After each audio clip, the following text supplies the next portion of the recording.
होता है।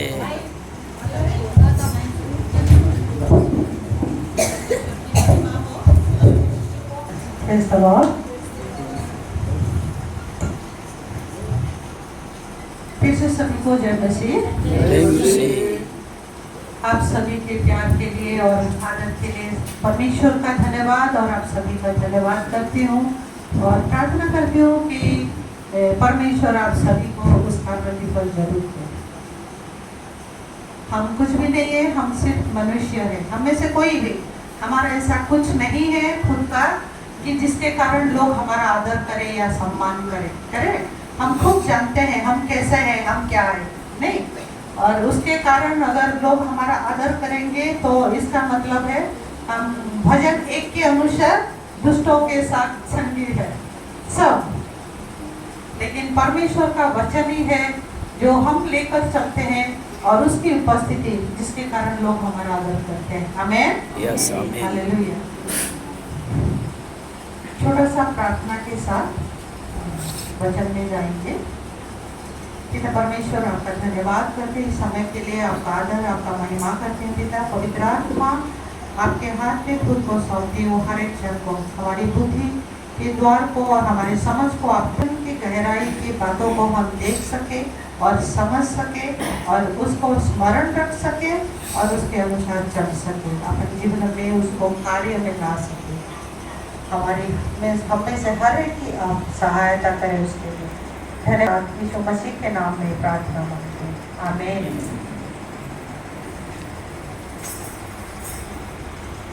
सभी का एक जाना माना वचन है जो मैं आज लेकर आई हूँ। आपको ये आपने इसके बारे में सुना होगा और हो सकता है कि आपके लिए ये रिपीट भी हो। ठीक है, अगर रिपीट भी हो तो इसका मतलब यही है कि परमेश्वर चाहते हैं कि आप इसको दोबारा आप सुने। वो शायद आपको उस वचन के द्वारा कुछ याद दिलाने की कोशिश करता है कि हम सेम एक ही वचन के बार बार हम सुनते हैं अलग अलग लोगों से। इसका मतलब ये नहीं कि ओह ये मैंने बहुत बार सुना है तो ये मेरे लिए नहीं है, कितनी बार सुनो, नहीं। अगर आपको बार बार कोई वचन सुनना पड़ रहा है इसका मतलब परमेश्वर कुछ सिखाना चाहता है जिसको हम नजरअंदाज करते आ रहे हैं। ठीक है, तो इसीलिए और ये परमेश्वर का वचन है और हर बार नया होता है और वचन परमेश्वर का जो वचन है वो जीवन और आत्मा है, नहीं वो जीवित वचन है। 2-धारी तलवार है, आग है, हथौड़ा है जो हमेशा काम में आता है हमारे मसीह जीवन के लिए। इसलिए उस वचन के आदर के लिए हम इसको जरूर सुनेंगे। ऐसा नहीं कि मैं परफेक्ट हूँ या खड़ी हूँ और आप लोगों को नहीं पता है, ऐसा नहीं है। परमेश्वर पवित्र आत्मा हम में से हर एक को लगातार सिखाता है और हमारा काम है कि हम उनसे सीखें और अपने जीवन में उसको काम में लाएं। मत्ती 17 अध्याय, मत्ती उसका 17 उसका 24,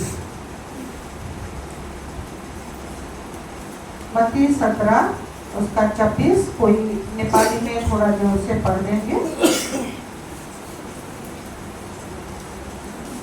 अरूबाट पत्रुसले जवाब दिए 26 में 24। जब उहाँहरू कफरनहुममा आउनुभयो तब मन्दिरको कर उठाउनेहरूलाई पत्रुसका आएर भने के तिमीहरूलाई गुरुले तिरो तिर्दैनन्?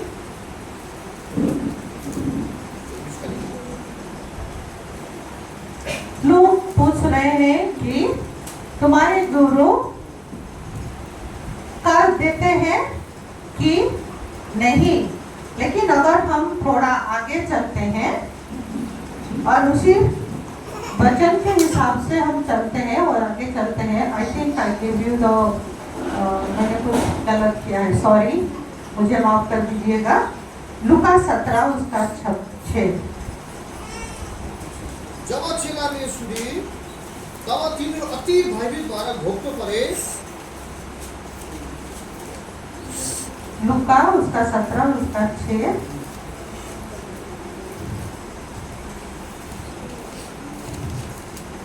अगर आपके पास एक राई के दाने के जैसा विश्वास है और आप यस क्या पैड लिखा है आपके बाइबल में?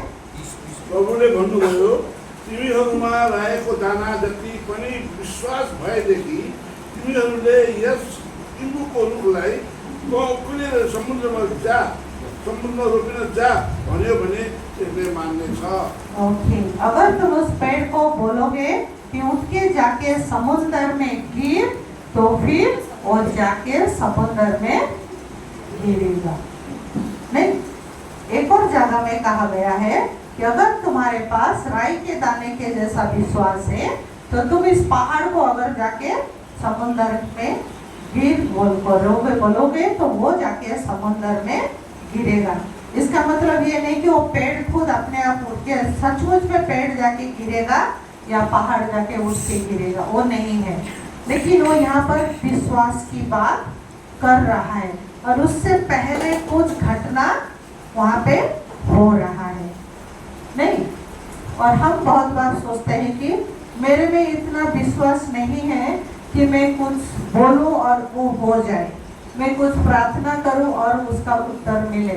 नहीं, बहुत बार हम जब कोई आता है चंगाई के लिए प्रार्थना के लिए और या किसी परेशानी के लिए प्रार्थना है, हमें से कितने जन हैं हम हिम्मत के साथ उनके लिए प्रार्थना कर सकते हैं?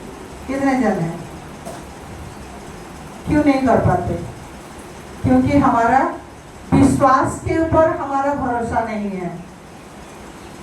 करेक्ट? हमारे विश्वास के ऊपर हमारा भरोसा नहीं है। लेकिन यीशु मसीह कह रहा है कि अगर राई के दाने के बराबर जैसा, राई के दाना जितना बड़ा है उतना बड़ा विश्वास। अगर मैं एक राई का दाना यहाँ पकड़ूंगी, आप देख सकते हैं? हाँ, नहीं देख सकते।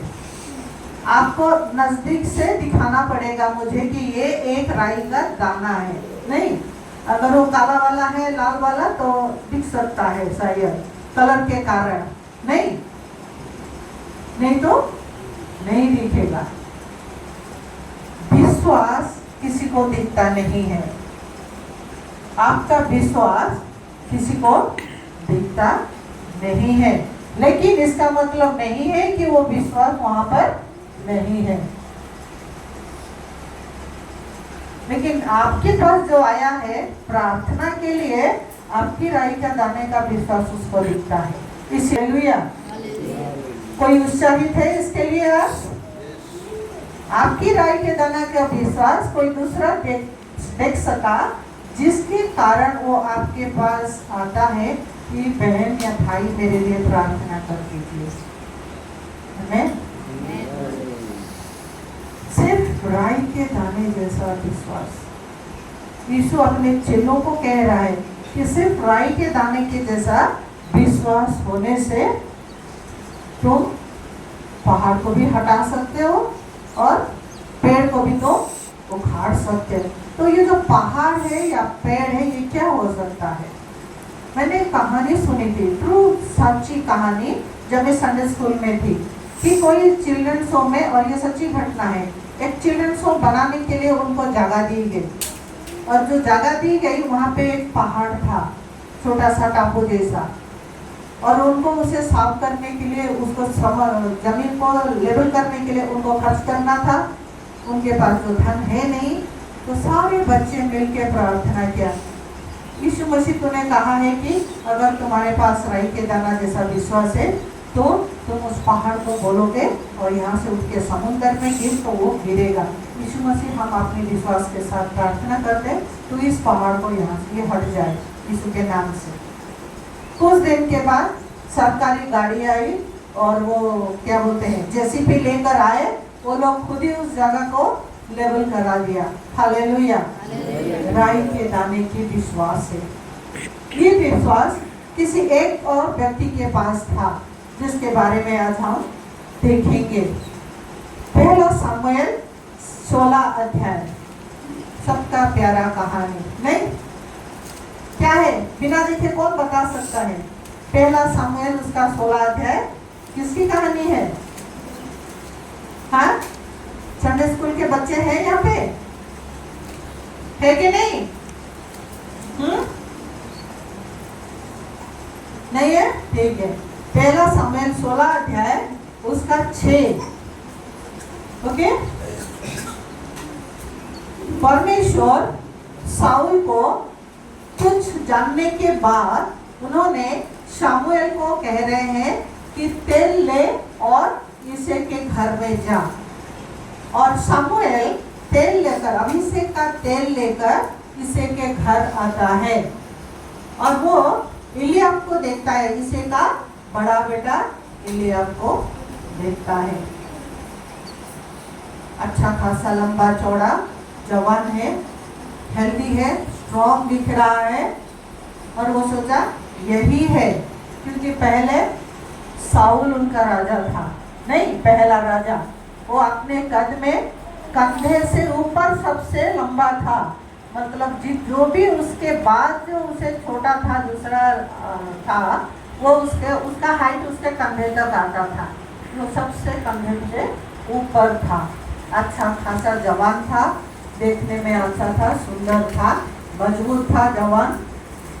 और वही सामुएल के दिमाग में था, उसकी नजर में वही था। और सामुएल इलियाब में वही बातें थी। कैसा दिखता है बाहरी तौर पर? वचन 7 क्या कहता है कि उसके बाहरी रूप पर मत जा, क्योंकि परमेश्वर मनुष्य जैसा बाहरी रूप को देखता है, परमेश्वर ऐसे बाहरी रूप को नहीं देखता है। परमेश्वर हृदय देखता है। लोगों को बाहरी रूप से देखकर उनको राजा चाहिए था, इसलिए परमेश्वर ने उनको साउल को दिया। लेकिन ये पहला राजा था जिसको परमेश्वर अपने हिसाब से चुना था। और इसे के बाकी बेटे भी सामुएल के सामने आए। परमेश्वर ने किसी का हृदय में परमेश्वर को वो बात नहीं दिखी जो परमेश्वर को चाहिए था। जो दिल परमेश्वर को चाहिए था वो उनमें नहीं था। और क्या करे परमेश्वर, ये सामुएल और कोई बच गया है क्या? तो क्या बोल रहे इसे कि वो छोटा लड़का है। लैंग्वेज में बहुत अच्छा लिखा है, नहीं है? वो छोटा सा लड़का है जो कुछ भेड़ बकरी लेकर जंगल में है, चला रहा है उनके पीछे। ऐसा कि जैसे कंचे खेल रहा है, नहीं कहीं पे दोस्तों के साथ। और उसको बुलाओ, बोला जब तक वो नहीं आएगा हम भोजन में नहीं बैठेंगे। कौन था वो? दाऊद। दाऊद का मतलब जानते हैं क्या है? प्रिय, सबका पसंदीदा, प्रिय या बिलोवेड वन, जिसको हम इंग्लिश में अगर बोले थे। और वो सबसे छोटा है, जंगल में बकरी चरा रहा है, भेड़ चरा रहा है। सामुएल भविष्यवक्ता नहीं बोलेगे ठीक है चलो जब तक वो आता है हम लोग खाना खा लेते हैं। सामुएल भविष्यवक्ता को ये पता था वो क्यों आए हैं, किसका अभिषेक करने आए हैं। उन्हें पता था कि वो इज़राइल के भविष्य के राजा के अभिषेक के लिए आए हैं। तो वो काम करने बिना वो भोजन में नहीं बढ़ सकते थे। राजा के आदर में उन्होंने वेट किया, चाहे वो सबसे छोटा हाकिम ही क्यों ना हो परिवार में। सामुएल बहुत बुजुर्ग थे तब तक, नहीं, फिर भी उन्होंने इंतजार किया। हमें भी थोड़ा सोचने चाहिए कि जब हम किसी कम उम्र के जवान बच्चों को वचन लेकर खड़े होते हुए देखते हैं, क्या हमें वो आदर आता है उनके लिए कि हम उनका उतना सम्मान कर पाते हैं? सामुएल दाऊद का आदर नहीं कर रहे थे, वो उस राजा के आदर कर रहे थे जिसको परमेश्वर ने चुना था। हालेलुया। हमारे सामने वचन लेकर वही आते हैं जिनको परमेश्वर ने चुना है अपने वचन लेकर आने के लिए। इसलिए वचन के कारण हमें हर उस मनुष्य का आदर करना है, चाहे वो कोई भी हो, कैसा भी हो सकता है उनका कोई कमजोरी हमें पता है। अरे ये हमें क्या सिखाएगा, ये याद रखना है कि वो अपने बारे में बताने नहीं आया है हमें, वो हमें वचन लेकर आया है, वचन से बताने के लिए जो परमेश्वर ने उसको दिया है वही लेकर आया है। और ऐसे लोगों के पास बहुत ऐसे वचन होते हैं जो सचमुच में परमेश्वर के हृदय से हमारे हृदय के लिए होता है। हालेलुया। इसलिए हमारे हमेशा परमेश्वर के जन का आदर करें, चाहे वो कोई भी हो, कितना ही कम उम्र हो या चाहे कितना भी बुजुर्ग हो, चाहे उनका आवाज आपको स्पष्ट सुनाई दे या बोलने में वो धीमे हो गए हो सकता है इसके कारण हकलाते भी हो, स्पष्ट रूप से बोल भी नहीं पाते हैं, लेकिन वो परमेश्वर का वचन है, उसके मुंह से निकला हुआ हर वो वचन जीवन है और आत्मा है जो हमें जीवन ला सकता है। हालेलुया। आगे चलते हैं। 11 वचन, पहला सामुएल उसका 16 उसका 11। जैसी ने देखा कि वो मेरा सबसे छोटा बेटा है जिसको अभी और समय लगेगा कुछ जिम्मेदारी उठाने के लिए नहीं, और उनको लग रहा था कि वो जो भेड़ की रखवाली कर रहा है वो कोई जिम्मेदारी का काम नहीं है, कोई इतना इम्पोर्टेंट काम नहीं है कि जिसके लिए उसका इतना आदर किया जाए या सम्मान किया जाए कि कोई भविष्यवक्ता उसके लिए इंतजार करे, नहीं। लेकिन जब वो आता है 12 वचन में सामुएल क्या देखते हैं, सामुएल उनका बाहरी रूप को देखते हैं। देखने में कैसा था, प्लीज नेपाली में थोड़ा पढ़ दे। यसकारण यिशुले तिनलाई ल्याउनलाई मानिस पठाए, तिनी राता गाला चम्किला राता लाल लाल गाल टमाटर जैसे या एप्पल जैसे। मैं बैठे बैठे सोच रही थी मुझे कुछ पिक्चर्स लेकर आना था, आपके पास स्क्रीन है मैं शेयर कर सकती थी, ये बहुत अच्छी समझ आ जाती। लाल लाल टमाटर जैसे गाल, उसके बाद आंखें चमकीला आंखें, कंचे जैसे लाइट जैसे चमकीले आंखें, लाल लाल गाल और एक सुंदर युवक। नहीं, हम उनको देख के क्या लगेगा, ये तो बहुत ही पूरा लाडला होगा, नहीं, इससे कुछ नहीं होने वाला, नहीं, ये पूरा ऐसा होगा, नहीं, कमजोर एकदम, और क्या बोलते हैं सॉरी नहीं बोलूंगी चलो। लेकिन परमेश्वर ने उस लाल लाल गाल और चमकीले आंखें और सुंदर चेहरे के पीछे के हृदय को देखा, जिसके बारे में वो कहता है कि मेरे हृदय के अनुसार मनुष्य, परमेश्वर का हृदय जैसा था उसके अंदर वैसा हृदय था। हालेलुया। क्या आज हमारा हृदय ऐसा है जैसा परमेश्वर दिखता है, देखना चाहता है, जैसा उसकी इच्छा है, जैसा उसने सचमुच में अदन की वाटिका में बनाया था, क्या वैसा है कि नहीं? बहुत सी बातें हैं, हमें खुद को जांचने की जरूरत है, नहीं। और 13 कहता है कि शामुएल पूरा का पूरा ओसीम का तेल लेके दाऊद के ऊपर डाल दिया। ये एक बार हमें बाइबल स्कूल में टीचिंग के समय में ये करके दिखाया गया था। सीन तो नहीं था, लेकिन तेल का 5 लीटर का एक कैन था, उसमें तेल भर के लाए थे और किसी के ऊपर डाल भी दिए। सचमुच में ओके सीन, मुझे टाइम नहीं मिला कितना बड़ा हो सकता है वो ढूंढने के लिए, लेकिन जब तेल थोड़ा सा भी गिरता है तो वो फैल जाता है धीरे धीरे, नहीं चारों तरफ। हमें धोने के लिए भी टाइम लगता है उसको हटाने के लिए, और किसी के ऊपर तेल डाल दिया गया जो अभिषेक विशेष रूप का तेल होता है, विशेष तरीके से बनाया जाता है और खास कामों के लिए। क्यों? अगर हम निर्गमन में जाएंगे, परमेश्वर ने आज्ञा दिया इस तेल को मंदिर के भवन के पात्रों को उसको शुद्ध करने के लिए उसको उसमें छिड़का जाता था, याजकों के ऊपर छिड़का जाता था शुद्ध करने के लिए, और बाद में ये राजा को अभिषेक करने के लिए उनके ऊपर डाला गया।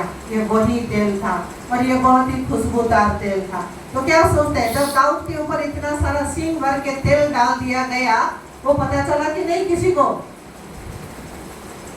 उस तेल का खुशबू हर एक यहूदी को, हर एक इस्राएली को पता था, है कि नहीं?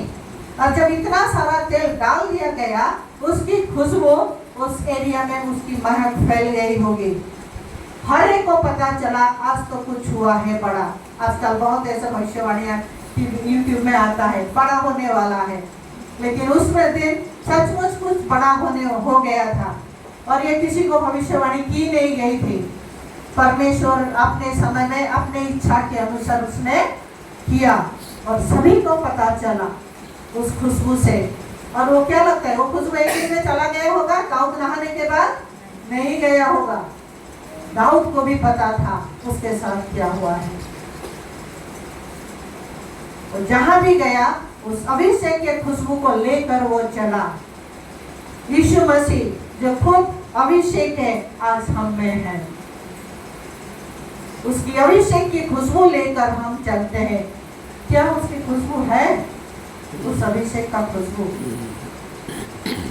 हम यीशु मसीह के हैं, हम मसीह है। लोगों को हम बोलते हैं हम मसीह है, लोग बोलते हैं हम मसीह है।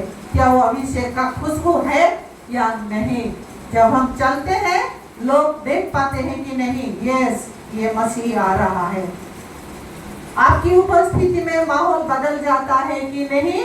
या जो माहौल चल रहा था वही आपको देख के और उत्साहित हो गया? कैसा है, कौन से माहौल में हम हैं और उस माहौल का रूप क्या हो गया? अगर वो नेगेटिव था तो पॉजिटिव में बदल गया, और वो अगर पॉजिटिव था तो और अच्छे से उत्साह से भर गया। कैसा रहा?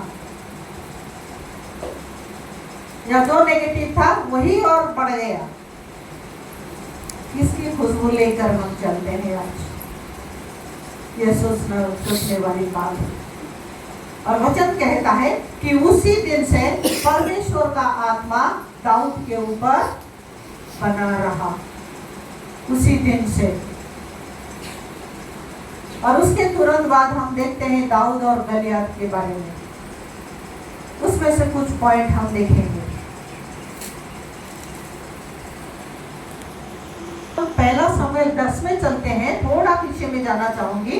जब शाऊल को अभिषेक किया, शमूएल एक फ्लास्क में, जार जैसा किसी चीज में जो मनुष्य द्वारा बनाया गया था, तेल उसी में लेकर गया, शाऊल का अभिषेक किया। लेकिन जब दाऊद का अभिषेक किया तो वो सींग लेकर गया था।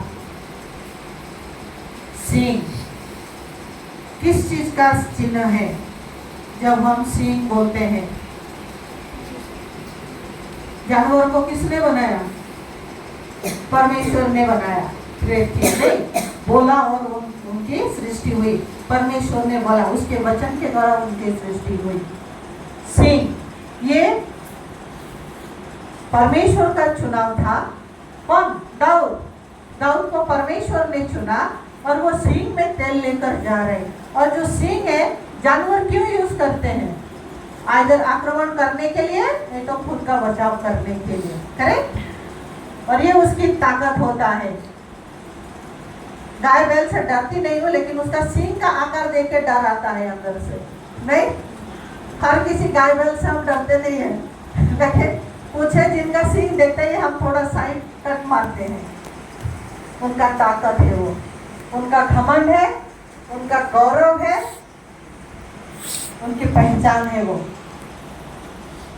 नहीं? अभिषेक उस दिन से दाऊद का पहचान बन गया, उसका ताकत बन गया, उसका सामर्थ बन गया, उसका बल बन गया, उसकी गौरव बन गया। लोग जानने लगे उस खुशबू से कि राजा जा रहा है। लोगों को पता चल गया कि ये शाऊल के बाद दूसरा राजा आ गए। जब आप जाते हैं तो लोगों को पता हो जाना चाहिए ये अगला नेता आ रहा है, मसीह परमेश्वर का एक और जन आ रहा है। आपके चाल से, आपके बातों से, आपके देखने से पता चल जाना चाहिए कि आपका जीवन क्या है। वो अभी से आपकी हर एक बातों से दिखनी चाहिए, प्रकट होनी चाहिए। अभी से शारीरिक रूप से दिखता नहीं है, लेकिन आपका जो लाइफ स्टाइल है उस अभिषेक को प्रकट करता है। हालेलुया। ये प्रकट होनी चाहिए हम में से हर एक को। जल्दी जल्दी हम चलते हैं 17 अध्याय। जब गलियात अपने आप को दिखाने आता है, कितने दिन उसने अपने आप को दिखाया? कितना दिन? हाँ, 40 दिन। कितनी बार? 80 बार। दिन में 2 बार दिखाता था, डबल। सुबह शाम, दिन में 2 बार 40 दिन तक दिखाया। और उसके पोशाक के बारे में लिखी गई है, नहीं वो क्या पहना है। 4 से पढ़े 17 का। उसकी हाइट के बारे में 4 में उसकी 17 का 4 लिखा है। उसका height 6 qubits and a span, almost 9 feet के बराबर, 8.75 फीट लिखा है। इंग्लिश में उसका कन्वर्जन आता है, ऑलमोस्ट 9 फीट का। कोई है 4.5 2 लोगों को ऊपर ऊपर खड़ा कर दो। 9 फीट की हाइट है एक आदमी। और वो एक हेलमेट पहना है ब्रोंज का। ब्रोंज क्या बोलते हैं? तांबा, तांबा। एक तांबा का हेलमेट पहना है। और उसके क्रिकेट खेलते हैं लेग गार्ड लगा के, नहीं तो दोनों पैर में भी उसके लेग गार्ड लगा है तांबे का। सर में तांबे का पूरा ढक्कन डाला है, दोनों टांगों को ढक के रखा है, कवच पहना है पूरा उसने उसके हाथ में। और उसके पास जावलिन भी है, उसके पास भालत बर्छा भी है। और उसके पास एक आगे आगे एक जा रहा है जो उसके लिए ढाल पकड़ के एक जा रहा है। ओके, अगर मैं देखने की कोशिश कर रही हूँ, इसलिए सोच रही थी कि मुझे पिक्चर लाना था। मुझे आगे की जब कभी भी ये बताऊंगी तो मुझे पिक्चर चाहिए इसकी। तो उसको आप देखने की कोशिश करें। एक 9 फीट का आदमी, एक ढाल पहना, तो हेलमेट पहना है, ढाल भी पहना है, लेग गार्ड है उसके पास, उसके सारे बॉडी पूरा सर से पैर तक कवर हुआ है। और वो आके बोल रहा है कि एक आदमी को मेरे पास भेजो, मेरे साथ लड़ाई करे। तो अगर इतना ताकतवर है तो इतना सारा धक्के क्यों आया है चुप के अंदर? उसके अंदर से उसके शरीर किसी को नहीं दिख रहा है। नहीं बोलते हैं ना, अपनी गली में कुत्ता भी शेर, नहीं? हाँ? और वो दिखा रहा है। और इस्राएल जिसको परमेश्वर का सेना कह रहा है, आर्मीज ऑफ गॉड, परमेश्वर की सेना, उसको देख के भाग रहे हैं। आ रहे युद्ध के लिए। वहां पे एक तरफ पहाड़ी में वो खड़ा है, दूसरी तरफ पहाड़ी में सेना खड़ी है इस्राएल के। और उसको देख के वो लोग भाग रहे हैं। क्या नजारा है, नहीं? अगर हम सोचते हैं तो हंसी भी आती है, दुख भी आता है, नहीं? परमेश्वर ने उनको दिलाई थी, सबको पता है उनको, और फिर भी भाग रहे हैं क्योंकि परमेश्वर से उनका संबंध नहीं रहा। परमेश्वर के साथ उनका संबंध नहीं रहा। इसलिए जब परेशानी आती है, तकलीफ होती है, हम भागते रहते हैं, इस दरवाजे में, उस दरवाजे में, उस दरवाजे में, इस मनुष्य के पास, उस मनुष्य के पास, उस मनुष्य के पास। परमेश्वर के पास सीधा कभी जाते हैं? बहुत कम जाते हैं सीधा परमेश्वर के पास, नहीं? और तभी दाऊद आता है अपने भाइयों के लिए भोजन लेकर, उनके समाचार लेके जाने के लिए। और ये सारा नजारा देख रहा है, वो दिखा रहा है, ये भाग रहे हैं। दाऊद के शब्दों को ध्यान से सुने, वो क्या कह रहा है। 36 पढ़े, 17 का 36।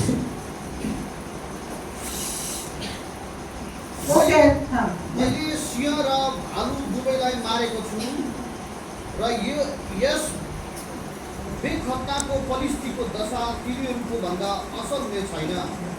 ये बेखतना बेखतना, ओके सॉरी, मुझे नेपाली नहीं मालूम, मुझे बाइबल चाहिए नेपाली। तो ये जो अशुद्ध, जो बिना खतना के अशुद्ध, जो अशुद्ध है, अशुचि है, पलिस्ती है, ये है कौन? जब परमेश्वर के यहोवा के सेना को तुच्छ जानता है, परमेश्वर का अपमान कर रहा है। जब लोग परमेश्वर के विरुद्ध में बोलते हैं, क्या हमारा खून खोलता है या नहीं खोलता है? हमें कैसा लगता है? क्या लोग हमारे सामने इतना हिम्मत रखते हैं कि हमारे परमेश्वर की अपमान कर सके, या हमारे सामने उनकी बोलती बंद हो जाती है? बोलती बंद हो जानी चाहिए, क्योंकि आप उसकी उपस्थिति को लेकर जा रहे। वहाँ पे आप नहीं, परमेश्वर यहोवा सेनाओं का परमेश्वर वो खड़ा है, वो दिखनी चाहिए। उसके सामने सबकी बोलती बंद हो जानी चाहिए। उसके बारे में, उसके विरुद्ध एक भी शब्द किसी के मुंह से नहीं निकलनी चाहिए, चाहे वो कोई भी हो। हालेलुया।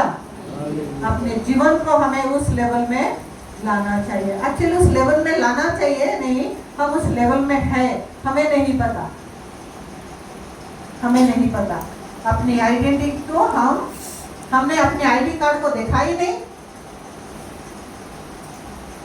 अगर आप कहीं पे जॉब करते हैं, आपको आईडी कार्ड मिलता है और आप आईडी कार्ड नहीं देखते हो, वहाँ मिला आईडी कार्ड करके आप टांग दिया और चले गए, आपको पता भी नहीं है आपका पोजीशन क्या है, आपका ओहदा क्या है, आपको क्या काम करना है। यही है हमारी मशीनों का जीवन। आज दुख की बात है कि नहीं? दुख की बात है। हमें अपनी पोजीशन जानने की जरूरत है। और दाऊद क्या कहता है आगे? 36 पढ़े, 37, 37। हाँ, थैंक यू। फिर दाऊद ने कहा, यहोवा जिसने मुझ सिंह और भालू दोनों के पंजे से बचाया है। ओके, यहोवा जिसने मुझे भालू और सिंह के, समझ सकते हैं, भालू और सिंह दोनों से हर कोई भागता है। कोई भी मनुष्य इतना हिम्मत नहीं रखता कि उसके सामने जाए। हाँ, आगे पढ़े। पंजे से बचाया है और मुझे उस परिस्थिति के हाथ से भी बचाएगा। हाथ से भी बचाएगा। वो क्या कहते हैं आगे अगर पढ़ेंगे तो, जब कोई भालू या सिंह मेरा कोई भेड़ को पकड़ के ले जाने की कोशिश करता है, तो मैं हाथ डाल के उसका जबड़ा फाड़ के उसको भेड़ को मैं छुड़ा कर लाता हूँ। पकड़ा हुआ जानवर को उसके जबड़ा फाड़ के उसके मुंह से अपनी भेड़ को बचा रहा था। उसके पिताजी जैसे देख रहे थे कि वो भेड़ चरा रहा है, और वो वहां पर भालू और सिंह को मार कर अपनी भेड़ों की रखवाली कर रहा था। ये परमेश्वर देख रहा था। जो अपने शारीरिक शत्रुओं से लड़ सकता है, वो अपने आत्मिक शत्रु से भी लड़ने की हिम्मत कर सकता है। आमीन। आगे चलते हैं।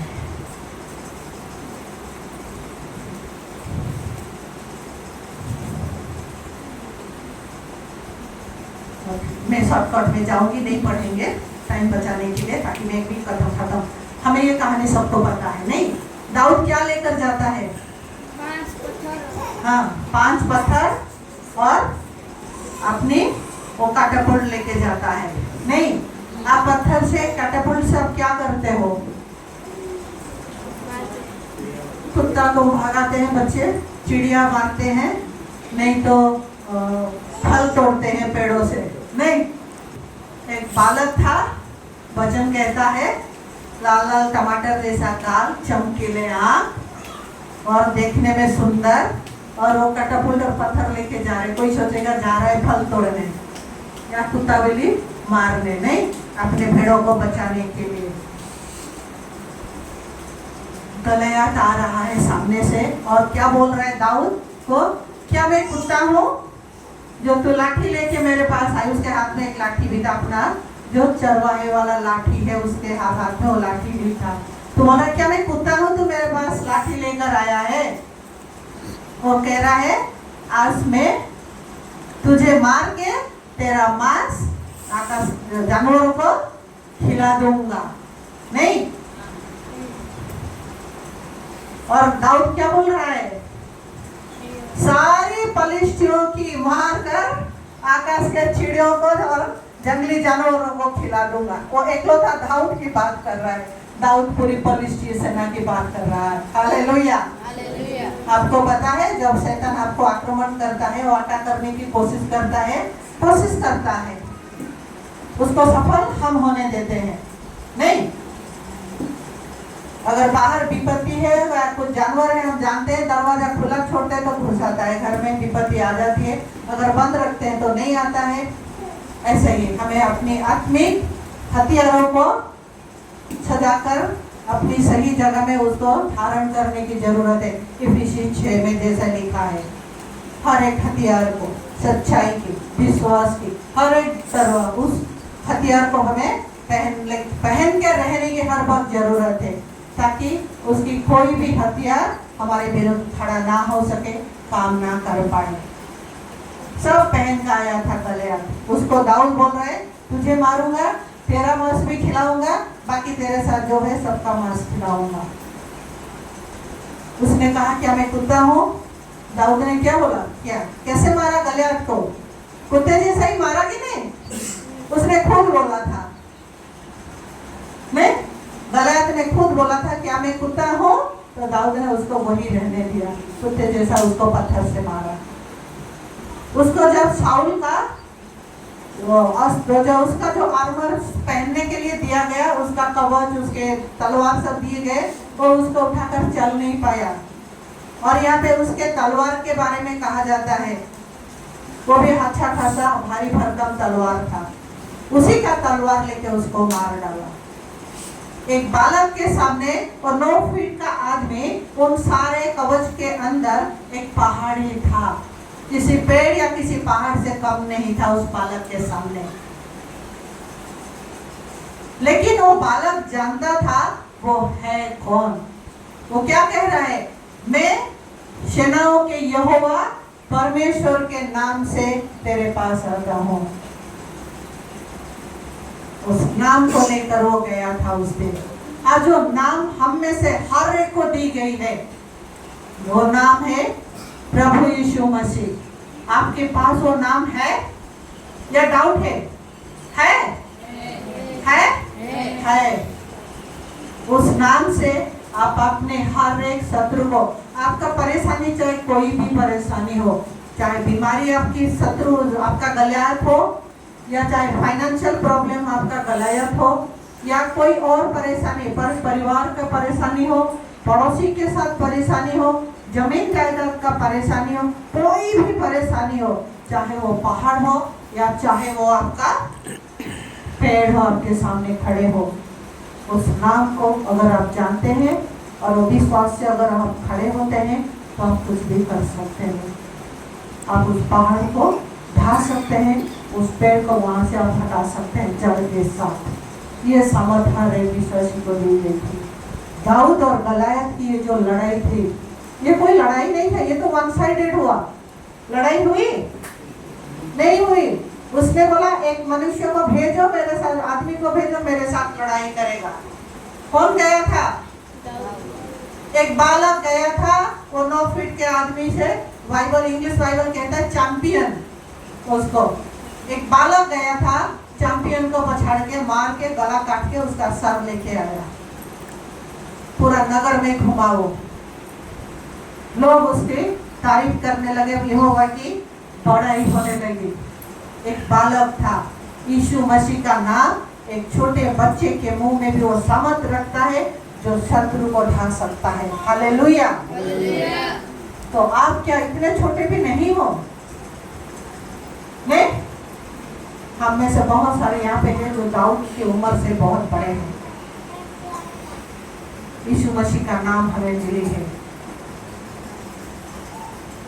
मेरे नाम से तुम दुष्ट आत्माओं को भगाओगे, तुम रोगियों के ऊपर हाथ रखोगे, चंगे हो जाएंगे। जो तुम पृथ्वी पर बांधोगे वो स्वर्ग में बंद होगा, जो तुम पृथ्वी में खोलोगे उस स्वर्ग में खोली जाएगी। हालेलुया। वो नाम ये सामर्थ रखता है।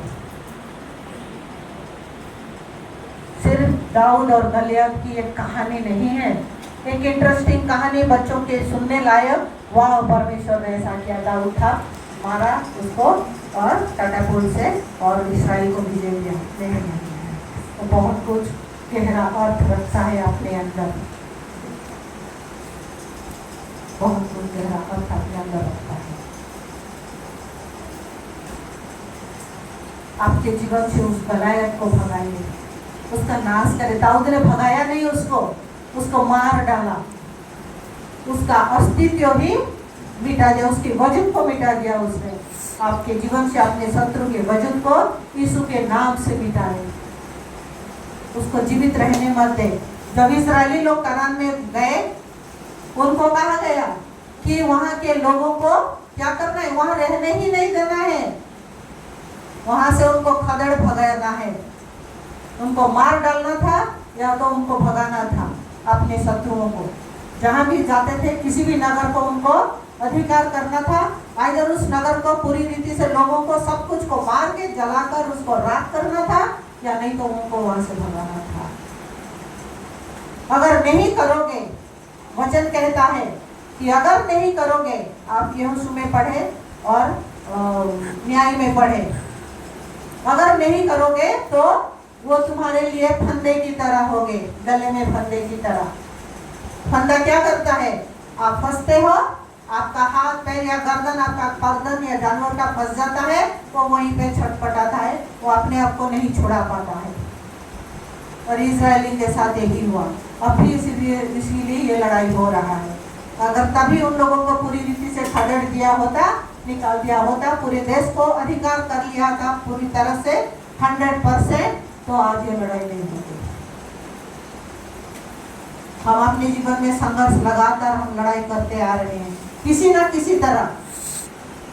किसी तरह कोई ना कोई लड़ाई हम लड़ते हैं, हर रोज लड़ते हैं, जो लगातार हमारे जीवन में आ रहा है। हमें सोचने की जरूरत है, हम उसको हमारे जीवन में थोड़ी सी आराम के लिए। इस्राएल ने कनानियों को अपनी अपनी जगह में रहने दिया कि उनके लिए भार को उठाने का काम, लकड़ी काटने का काम, पानी भरने का काम कर ले, ताकि उनका जीवन थोड़ा आराम हो जाए, थोड़ा आसान हो जाए। क्या ऐसी कुछ चीजें हैं जो हम आराम के लिए, आसानी के से जीने के लिए अपने जीवन में अनुमति दी है, जो हमारे लिए हमारे जीवन में एक फंदा बन गया है, और उस फंदे में हम फंसे हुए हैं और हम छटपटा रहे, निकल नहीं पा रहे हैं। उस फंदे को, आपका फंदा है, आपको पता है कौन सा फंदा आपने तैयार किया, मैं आप फंसे हूँ। मेरा फंदा मुझे पता है, आपका फंदा आपको पता है। उसको समझिए, उसको पकड़िए, इसे निकालिए। अगर यीशु मसीह ने चेलों को कहा कि अगर राई के दाने जैसा विश्वास है तो अपने सामने जो खड़ा है बाधा की चीज, चाहे वो पहाड़ हो या पेड़ हो, तुम उसे हटा सकते हो। आज्ञा दो, क्या बोला, आदेश दो। आपको उसे आदेश देना है। आप आदेश कैसे देते हैं? अगर जब हम किसी को आप आदेश देते हो तो आप कैसे आदेश देते हो?